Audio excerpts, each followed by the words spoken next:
Hello, traders. FX Pip Collector here. Today is Friday, May 9th, and this is my analysis for the US dollar index.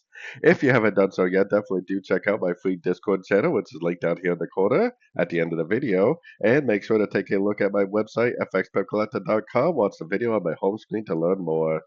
So the US dollar index, if you've been following along, you know that I've been saying that this move up right here very easily could be a correction to this move down. Now we're on the 4 hour time frame because that's where you can kind of see that this is definitely 5 ways down, and then we have impulsive up. We have definitely what looks like a potential like WXY for the wave B, but really what's important to see is the one down, one up, one down. So 3 ways pullback for the wave B. Then we have an uptrend right to the 38% for a wave C. Now, I am definitely looking for a potential end of a correction. Whether it happens at this 38% or whether it pushes up to one of these higher levels, I have really no idea. I mean, it definitely could end up pushing up to a higher fib level. But if this really does decide to end a correction right here, then it needs to maintain impulsive movement to the downside. It needs to be making lower lows, lower highs, kind of like this price action right here. That's what should happen at the end of a correction.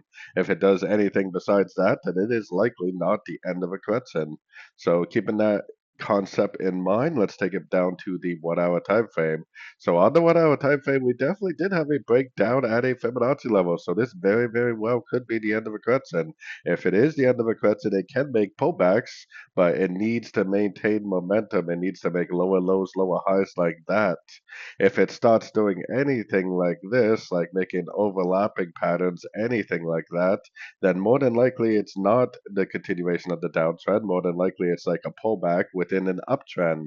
So if you pay attention to price action, hopefully you can tell the difference. I mean, overlapping price action like this is very corrective. Impulsive price action like this is very impulsive, trendy.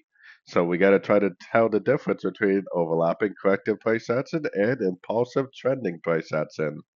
So anyways, don't forget to like and subscribe. And as always, thank you for watching and happy trading.